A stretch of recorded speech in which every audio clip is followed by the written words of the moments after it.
আখিরাতের ময়দানে যেই সময় আল্লাহর আরশের ছায়া ব্যতীত আর কোনো ছায়া থাকবে না, ওই সময় আমার উম্মতেরা হাবুডুবু রক্তের সাগরের মধ্যে, রক্ত পুজের সাগরের মধ্যে হাবুডুবু খাবে। বলে ওই সময় আমি আমার উম্মতদেরকে হাউজে কাউসারের পানি পান করাবো। ওই সময় আমি আমার উম্মতদেরকে রক্ত পুজের সাগর থেকে তুলে তুলে নিয়ে আসবো। বলে আর কোথায় থাকবেন? বলে মিজানের পাল্লায় যখন উম্মত একটা নেকির জন্য জান্নাতে যেতে পারবে না, ওই সময় আমি আমার উম্মতদেরকে জান্নাতে নেওয়ার জন্য চেষ্টা করব। বলে ইয়া রাসূলুল্লাহ, ইয়া হাবিবাল্লাহ, ওগো দয়াল নবী, আর কোথায় থাকবেন? বলে হাউজে কাউসারের পানির পাশে থাকবো, মিজানের পাল্লার পাশে থাকবো, ফুলসিরাতের ফুলের কাছে থাকবো। বলে ইয়া রাসূলুল্লাহ, কি করবেন? বলে আমার প্রতিটা উম্মতদেরকে আমি হাউজে কাউসারের পানি পান করাইয়া, ফুলসিরাতের ফুল বাড়ি দেওয়াইয়া, মিজানের পাল্লায় ওজন দিয়া, আমল বাড়ি করিয়া হাসরের ময়দানের মধ্যে আল্লাহর আরশের নিচে ছায়া দিয়া যত প্রকার সুযোগ সুবিধা আছে আল্লাহর কাছ থেকে আমি নিয়ে দিব। বলে আর কি করবেন? বলে আমার উম্মতদেরকে জান্নাতে পৌঁছানোর আগ পর্যন্ত আমি আল্লাহর নবী নিজেও জান্নাতে যাব না। কোন সুবহানাল্লাহ। আলহামদুলিল্লাহিল আকরাম الذي خلق الإنسان وكرم وعلمه من البيان ما لم يعلم فسبحان الذي لا يحصى امتنان باللسانه ولا بالقلم ونشهد أن لا إله إلا الله وحده لا شريك له ونشهد أن سيدنا وسندنا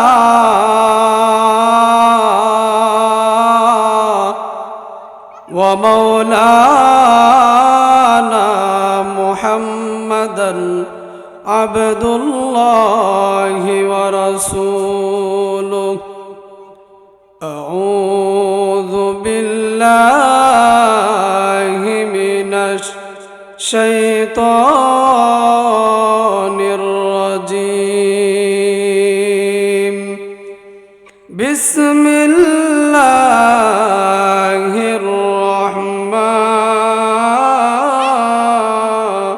الرحمن الرحيم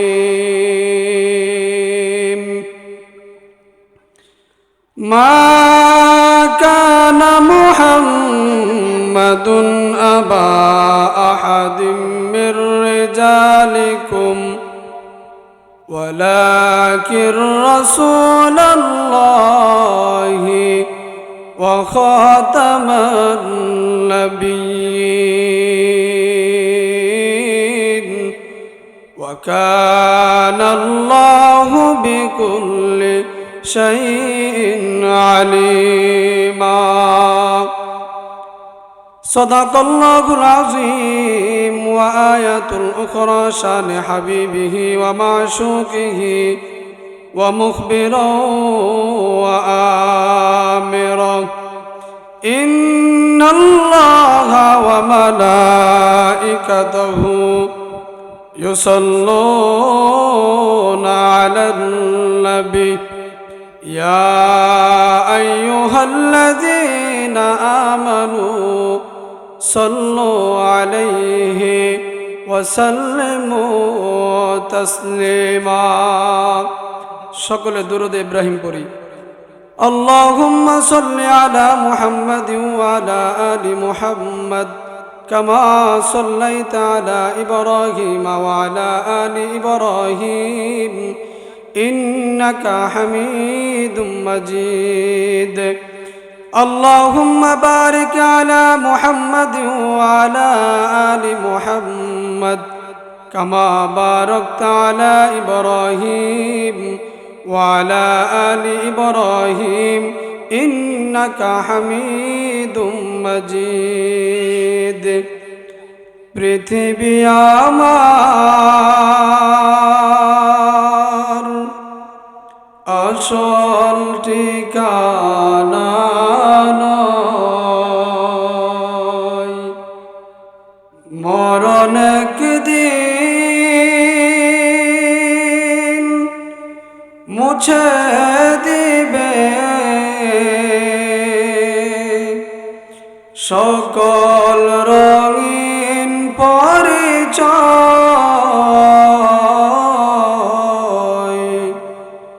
পৃথিবী আমার আসল ঠিকানা নয়, মিছে মানুষের বন্ধন, মিছে মায়া স্নেহ প্রীতি ক্রন্দন, মিছে মানুষের বন্ধন, মিছে মায়া স্নেহ প্রীতি ক্রন্দন, মিছে জীবনের রং ধনু সাতরং, মিছে জীবনের রং ধনু সাতরং, মিছে দুদিনের অভিনয়।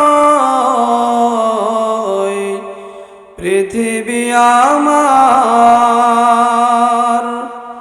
আসল ঠিকানা নয়, মিছে ক্ষমতার দ্বন্দ্ব,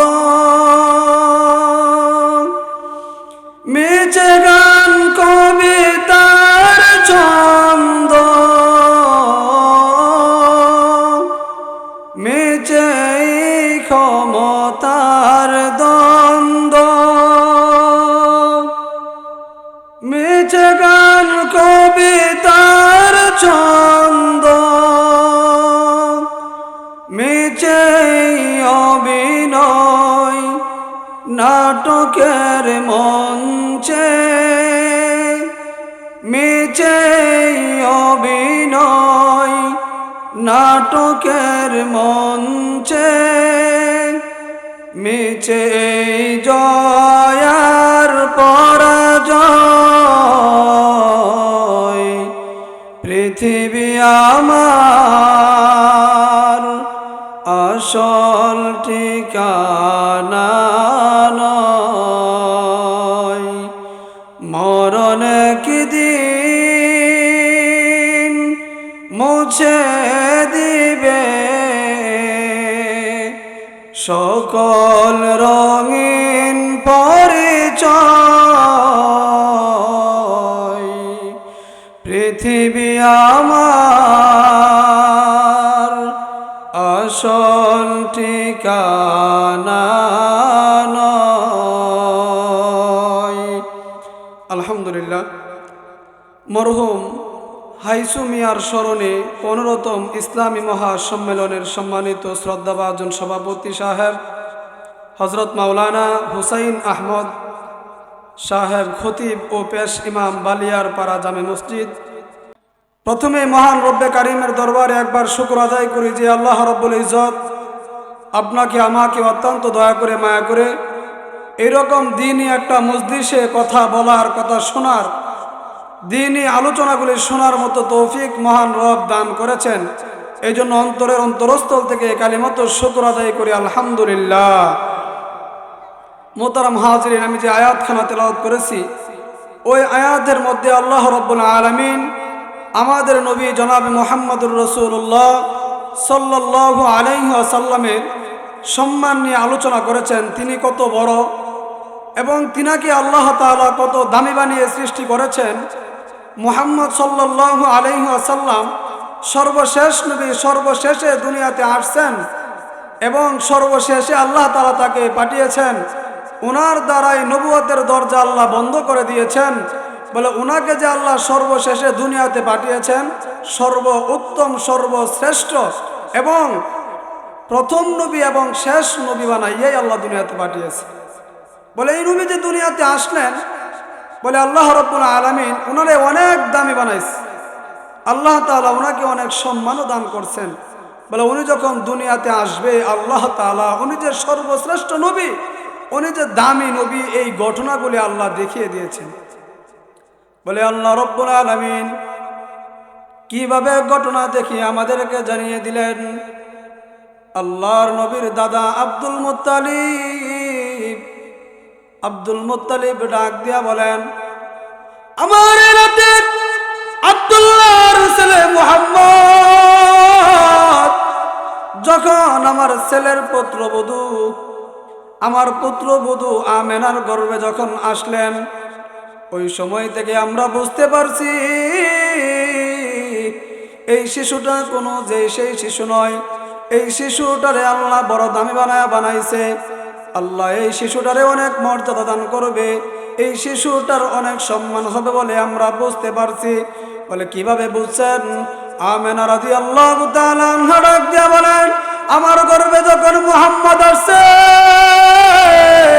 আমি যখন ঘর থেকে বের হইতাম, ঘর থেকে বের হইয়া যখন আমি রৌদ্রের মধ্যে হাঁটাহাঁটি করতাম, বলে আমার গর্ভে যেদিন থেকে আমার এই ছোট্ট শিশুটা আসছে, ওই দিন থেকে যদি আমি ঘরের বাইরে বের হই, রৌদ্রের মধ্যে বের হই, আমার এই সন্তানের খাতিরে আল্লাহর পক্ষ থেকে একদল ফেরেশতা আসমানের মধ্যে সেমার ব্যবস্থা করে।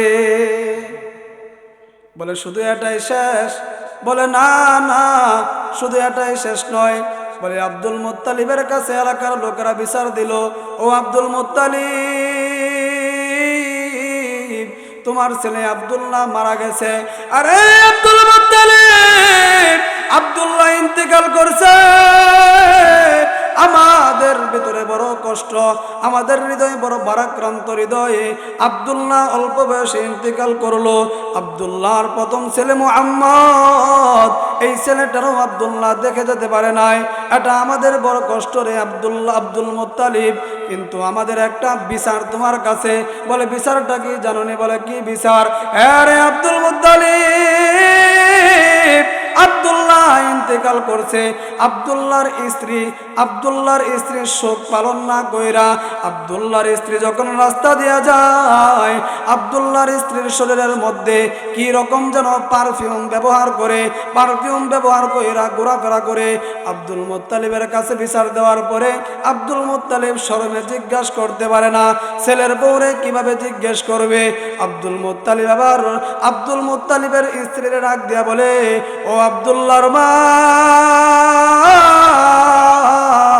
তোমারে আমি একটা জিনিস জিজ্ঞেস করতে চাই।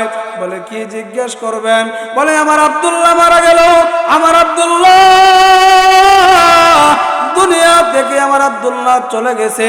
আমার আব্দুল্লাহর মৃত্যুতে আব্দুল্লাহর স্ত্রী শোক পালন না কইরা, বরং আব্দুল্লাহর স্ত্রী যখন রাস্তায় বের হয়, আব্দুল্লাহর স্ত্রী যখন বাজারে যায়, হাটে যায়, আব্দুল্লাহর স্ত্রী যখন কোনো আত্মীয় স্বজনের বাড়িতে যায়, শরীরের মধ্যে কি রকম জানে একটা পারফিউম ব্যবহার করে। এই রকম পারফিউম ব্যবহার কইরা কেন আব্দুল্লাহর স্ত্রী হাঁটে? তুমি একবার তারে জিজ্ঞেস করবা। এবার আব্দুল মুত্তালিবের স্ত্রী ডাক দিয়া বলেন, প্রাণের স্বামী গো, না না, আমি আব্দুল্লাহর স্ত্রীর এই কথা জিজ্ঞেস করতে পারবো না। বলে কেন?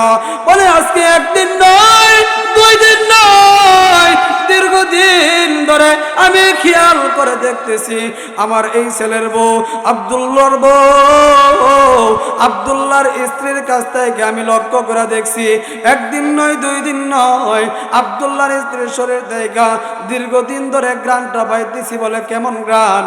বলে শুধু হাঁটলে গ্রান আসে না, রাস্তায় হাঁটলে শুধু গ্রান আসে না। বলে আব্দুল্লাহর স্ত্রী যদি গোসলখানা থেকে গোসল করে বের হয়, গোসল থেকে বের হওয়ার পরে আমি যদি গোসলখানায় ঢুকি তাহলে দেখি পুরোটা গোসলখানা মেশকে আম্বরের গ্রানে সুগ্রান্বিত হয়ে যায়। কোন সুবহানাল্লাহ। আব্দুল মুত্তালিবের স্ত্রী বলতেছে, মাইকের আওয়াজটা প্রথমে ভালো আছে, পরে আওয়াজটা একদম নষ্ট করে গেছে, আওয়াজ টানতেছে না। প্রথমে আওয়াজটা সুন্দর ছিল। আব্দুল মুত্তালিবের স্ত্রী আব্দুল মুত্তালিব যখন এই কথা বলল যে আমেনা রাস্তা দিয়ে হাঁটে, আমেনার শরীরে পারফিউম কেন ব্যবহার করে, আমার ছেলে আব্দুল্লাহ দুনিয়া থেকে চলে গেছে, আব্দুল্লাহর মৃত্যুতে শোক পালন না কইরা সে পারফিউম ব্যবহার করে, এইরকম বিচার যখন দিতেছে, ওই সময় আমেনা ডাক দিয়া বলে, আব্দুল মুত্তালিবের স্ত্রী ডাক দিয়া বলে যে না, এটা ভুল কথা, কারণ আব্দুল্লাহর স্ত্রী আমেনা রাস্তা দিয়া হাঁটলেই শুধু গ্রাণ বের হয় না, গোসলখানা থেকে যখন গোসল করে বের হয় ওই সময়ও আমি তার গোসলখানায় মেশকে আম্বরের গ্রাণ পাই। কোন সুবহানাল্লাহ। দুইজন যখন কথা বলতেছে, আব্দুল মুত্তালিব আবার মনে মনে ভাবলেন তাহলে এই বিষয়টা সম্পর্কে আমেনার জিজ্ঞেস করা দরকার। আব্দুল মুত্তালিব আর আব্দুল মুত্তালিবের স্ত্রী দুইজনে মিলে আমেনারে ডাক দিলেন, ও প্রাণের ছেলের বউ আমেনা, তোমারে আমি একটা কথা জিজ্ঞেস করতে চাই গো আমেনা। বলে কি কথা জিজ্ঞেস করতে চাও? বলে আমি তোমারে জিজ্ঞেস করতে চাই, রাস্তা দিয়া হাঁটলে তোমার শরীর থেকে একটা গ্রাণ বের হয়, তোমার শাশুড়ি আম্মাকে বললাম, তোমার শাশুড়ি আম্মা বলতেছে গোসলখানা থেকে বের হলেও নাকি এমন গ্রাণ বের হয়। ও প্রাণের পুত্রবধূ আমেনা, এই গ্রাণটা কোথায় থেকে আসে আর এই গ্রাণটা আসার কারণ কি একটু আমারে বলো। আব্দুল্লাহর স্ত্রী আমেনা এবার ডাক দিয়া বলেন, ও প্রাণের শ্বশুর, আমারে মাফ করবেন, কিছু বলবেন না, খোদার কসম করে আমি বলি, আমি দুনিয়ার কোনো পারফিউমে ব্যবহার করি না, কোনো আতর সেন্ট ব্যবহার করি না। বলে তাহলে গ্রাণ কোথায় থেকে আসে? আমেনা আবার ডাক দিয়া বলেন, আজকে একদিন নয়, 2 দিন নয়, আমি যেদিন থেকে বুঝতে পারলাম আমার গর্ভের মধ্যে একটা সন্তান আসছে, যেদিন থেকে বুঝতে পারলাম আমার গর্ভে একটা সন্তান আসছে, ওই দিন থেকে যদি আমি বাথরুম করি, আমি যদি পেট থেকে কোনো গ্যাস বের হয় বা আমার যদি ডেকুর আসে, আমি দেখতে পারি আমার ডেকুরের সাথে সাথে মেশকে আম্বরের গান বের হয়। আল্লাহ নবী জন্মগ্রহণ করার আগেই নবীর মার গর্ভ থেকে মেশকে আম্বরের গান বের করে দিয়েছেন। কোন সুবহানাল্লাহ। বলে দিন যখন গনিয়ে আসলেন, একদিন 2 দিন, নবী যখন দুনিয়াতে আসার দিন কাছাইয়া আসলো, আল্লাহর নবী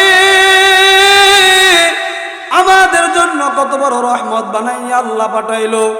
এই নবীটা কিন্তু যেই সেই নবী না, নবীটার অনেক দাম, বড় একটা নবী। আল্লাহ আমাদেরকে মায়া করে দিছে, দয়া করে দিছে। বলে এই বিশ্ব নবী রাহমাতুল লিল আলামিন আমাদের জন্য কত বড় রহমত। দেখেন ও মোহতারাম ভাই, ও দোস্ত বুজুর্গ, ও বানিয়ার পাড়ার যুবক বৃদ্ধ ভাইরা, ও পর্দার মা বোনেরা, প্রাণের আম্মা গো, গভীর মনোযোগ দিয়া শোনেন। বলে এই মুহাম্মদ নবী যেদিন দুনিয়াতে আসবে, দুনিয়াতে আসার পরে ছোট ছোট বাচ্চারা যখন জন্মগ্রহণ করে, বাহ্যিকভাবে আমরা মার ঘর থেকে হইলাম, আমাদের মার ঘর থেকে, বিবির ঘর থেকে যখন বাচ্চা হয়, বলে বাচ্চা দুনিয়াতে আইসা হাও মাও করে, কান্নাকাটি করে, চিল্লা চিল্লি করে, ওয়া ওয়া করে, চিল্লা চিল্লি করে, আমেনা ডাক দিয়া বলে না না, আমার ছেলে মুহাম্মদ যখন দুনিয়াতে আসছে, আমার ছেলে মুহাম্মদ যেদিন জন্মগ্রহণ করছে, আমার ছেলে দুনিয়াতে আসার পরে হাও মাও করে কান্নাকাটি করে নাই, ওয়া ওয়া করেও কান্নাকাটি করে নাই। বলে কিভাবে কান্নাকাটি করছে? বলে মুহাম্মদ যখন দুনিয়াতে আসছে রে, মুহাম্মদ দুনিয়াতে আসার সময় কে যেন কুদরতিভাবে তার নারীটা কাইটা দিছে, কে যেন কুদরতিভাবে তার সুন্নত করাইয়া দিছে। বলে ছোট ছোট বাচ্চারা জন্মগ্রহণ করার সময় শরীরের মধ্যে মরা রক্ত লেগে থাকে, দুর্গন্ধ বের হয়, দুর্গন্ধ সৃষ্টি হয়, কিন্তু আমার নবী মুহাম্মদ যখন জন্মগ্রহণ করলো মুহাম্মাদের শরীরের মধ্যে কোনো মরা রক্ত লাগানো ছিল না, মরা রক্তের গন্ধ করছে না। বলে নবীর শরীর থেকে মেশকে আম্বরের গ্রাম বের হয়েছে। আর ছোট ছোট বাচ্চারা যখন জন্মগ্রহণ করে, জন্মগ্রহণ করার পরে ছোট বাচ্চারা চিত হয়ে পড়ে থাকে অথবা কাত হয়ে পড়ে থাকে, কান্নাকাটি করে। আর আমেনা বলে ওয়া ওয়া করে কান্না করে, হাও মাও করে চিল্লা চিল্লি করে। কিন্তু মুহাম্মদ যখন দুনিয়াতে আসছে রে, মুহাম্মদ দুনিয়াতে আসার পরে মুহাম্মদ হাও মাও করে কান্নাকাটি করে না, মুহাম্মদ চিত হয়ে কান্দে না, মুহাম্মদ কাঁদ হয়ে কান্দে না, মুহাম্মদ ওয়া ওয়া করেও কান্নাকাটি করে না। বলে মুহাম্মদ মিটমিটা কি বলে আর যেন কান্নাকাটি করতেছে। বলে মুহাম্মদের মা আমেনা বলে আমি যখন আমার ছেলের সামনে গেলাম, ছেলের মুখের মধ্যে আমার কান লাগাইলাম, ছেলের মুখের মধ্যে কান লাগানোর পরে শুনি আমার ছেলে মিটমিটাইয়া কান্দে আর বলে ইয়া উম্মতি বইলা কান্দে। কেমন নবী পাইলাম? বলে যেই নবী জন্মের পরে, জন্ম হওয়ার পরও কান্দে। বলে কি বইলা কান্দে? ইয়া উম্মতি বইলা কান্দে। বলেন না সুবহানাল্লাহ। নবীর দাম কম না বেশি?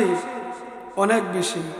নবী আমার জান বলো, নবী আমার প্রাণ, নবীজির তরিকায় পাব আল্লাহর সন্ধান, আমার মাওলার সন্ধান। নবী আমার জান বলো, নবী আমার প্রাণ, নবীজির তরিকায় পাব আল্লাহর সন্ধান, আমার মাওলার সন্ধান।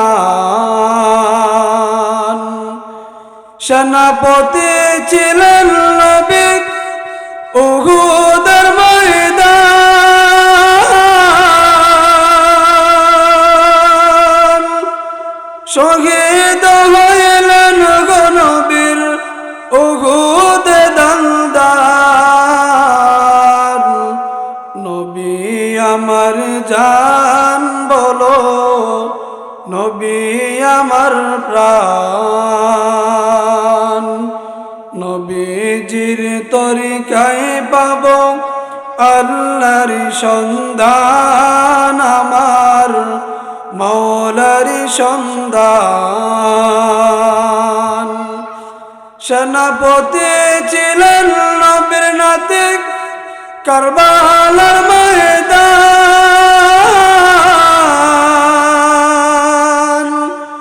শহীদ হইলেন গো নবীর নাতি হোসেন। নবী আমার জান বলো, নবী আমার প্রাণ, নবীজির তরিকায় পাব আল্লাহর সন্ধান, আমার মাওলার সন্ধান। একবার আওয়াজ দিয়ে বলেন আল্লাহু আকবার। যে আয়াত তেলাওয়াত করলাম ওই আয়াতের মধ্যে আল্লাহ তাআলা একটা কথাই বলছেন, নবীকে আল্লাহ বড় দামি বানাইছেন এবং এই নবীটারে শেষ নবী বানায়া পাঠাইছেন। এই নবীরে শেষ নবী বানায়া পাঠাইয়া বলে আল্লাহ বলেন এই নবী পাঠাইয়া এই নবীওয়ালা দরজা বন্ধ করে দিছে। বলে নবী আমাদের জন্য অনেক কাঁদছে, দুনিয়াতে আসার আগেও রূহ জগতের মধ্যে নবী আমাদের জন্যই কাঁদছে। দুনিয়াতে আইসা পুরা 63টা বছর উম্মতি উম্মতি বইলাই কাঁদছে, কবরের জগতেও উম্মতি উম্মতি বইলাই কাঁদবে। বলে আল্লাহর নবীর স্ত্রী আয়েশা রাদিয়াল্লাহু তাআলা আনহা আল্লাহর নবীরে ডাক দিলেন, ইয়া রাসূলুল্লাহ, ইয়া হাবিবাল্লাহ, ওগো দয়াল নবী আমার, আপনি একদিন দুনিয়া থেকে চলে যাইবেন। নবী আমার, আপনি দুনিয়া থেকে যাওয়ার পরে আপনার উম্মতেরা তো আপনারা বিচাইরা পাবে না, খুঁজা পাবে না, আপনি কোথায় থাকবেন? নবী আমার ডাক দিয়া বলেন, আয়েশা রে, না না, আমার উম্মতেরা আমারে কিভাবে বিচাইরা পাবে না? বলে আমার উম্মতেরা যদি আখিরাতের ময়দানে যেই সময় আর কোনো ছায়া থাকবে না। ওই সময় আমার উম্মতেরা হাবুডুবু রক্তের সাগরের মধ্যে, রক্ত পুজের সাগরের মধ্যে হাবুডুবু খাবে। বলে ওই সময় আমি আমার উম্মতদেরকে হাউজে কাউসারের পানি পান করাবো। ওই সময় আমি আমার উম্মতদেরকে রক্ত পুজের সাগর থেকে তুলে তুলে নিয়ে আসবো। বলে আর কোথায় থাকবেন? বলে মিজানের পাল্লায় যখন উম্মত একটা নেকির জন্য জান্নাতে যেতে পারবে না, ওই সময় আমি আমার উম্মতদেরকে জান্নাতে নেওয়ার জন্য চেষ্টা করব। বলে ইয়া রাসূলুল্লাহ, ইয়া হাবিবাল্লাহ, ওগো দয়াল নবী, আর কোথায় থাকবেন? বলে হাউজে কাউসারের পানির পাশে থাকবো, মিজানের পাল্লার পাশে থাকবো, ফুলসিরাতের ফুলের কাছে থাকবো। বলে ইয়া রাসূলুল্লাহ, কি করবেন? বলে আমার প্রতিটা উম্মতদেরকে আমি হাউজে কাউসারের পানি পান করাইয়া, ফুলসিরাতের ফুল পাড়ি দেওয়াইয়া, মিজানের পাল্লায় ওজন দিয়া, আমল দিয়া, আমল বাড়ি করিয়া হাসরের ময়দানের মধ্যে আল্লাহর আরশের নিচে ছায়া দিয়া যত প্রকার সুযোগ সুবিধা আছে আল্লাহর কাছ থেকে আমি নিয়ে দিব। বলে আর কি করবেন? বলে আমার উম্মতদেরকে জান্নাতে পৌঁছানোর আগ পর্যন্ত আমি আল্লাহর নবী নিজেও জান্নাতে যাব না। কোন সুবহানাল্লাহ। এই জন্য যে আলোচনা করলাম যে নবী আমাদের অনেক দামি, ওই নবীজি সাল্লাল্লাহু আলাইহি ওয়াসাল্লামকে যদি নিজের জীবনের চাইতে সবচেয়ে বেশি ভালোবাসতে পারি, ভালোবাসার মতো ভালো যদি বাসতে পারি, তাহলে হবে কি মৃত্যুর সময় আমাদের কালিমা নসিব হবে। মৃত্যুর সময় আজরাইলের ভয়ঙ্কর রূপ আমাদের দেখতে হবে না। মৃত্যুর সময় আজরাইলের ভয়ঙ্কর রূপ নিয়ে আমাদের সামনে আসবে না। কারণ আল্লাহ বলে দিবেন, আল্লাহ তাখাফু ওয়ালা তাহজানু ওয়া আবশিরু বিল জান্নাতিল্লাতি কুনতুম তুআদুন। আল্লাহ বলে দিবে, আমার হাবিবকে দুনিয়ায় ভালোবাসে আসছো, আমার হাবিবের ভালোবাসা অর্জন করে আজকে মৃত্যুর সময় তোমরা আসছো, তোমাদের মৃত্যুর সময় আল্লাহ কালিমা নসিব করায় দিবে। কোন সুবহানাল্লাহ। বলে শুধু মৃত্যুর সময় কালিমা নসিব হবে এটাই শেষ? বলে না, বলে কবরের সওয়াল জব আল্লাহ সহজ করে দিবে, ফুল সিরাতের ফুল পাড়ি দেওয়া দিবে, হাউজে কাউসারের পানি পান করাবে, মিজানের পাল্লা আমাদের ওজন ভারী হবে, আমলের পাল্লা ওজন ভারী করে দিবে, আল্লাহর নবীদের সুপারিশ করে হাসরের ময়দানে আরশের নিচে ছায়া দিবে। এবং সর্বশেষ আল্লাহর নবীর ভালোবাসা নিয়ে যদি দুনিয়া থেকে যেতে পারি, বিনা হিসাবে জান্নাত পাবো। কোন সুবহানাল্লাহ। এই জান্নাতে যেতে চান না সবাই ইনশাআল্লাহ? আল্লাহ পাক আমাদের প্রত্যেককেই রসুলের ভালোবাসা নিয়ে, রসুলের ইশক মহব্বত নিয়ে যেন দুনিয়া থেকে যাইতে পারি, সেই তৌফিক দান করুক। সকলে বলুন আমিন। ওয়া আখিরু দাওয়ানা আনিল হামদুলিল্লাহি রাব্বিল আলামিন। আসসালামু আলাইকুম ওয়া রাহমাতুল্লাহ।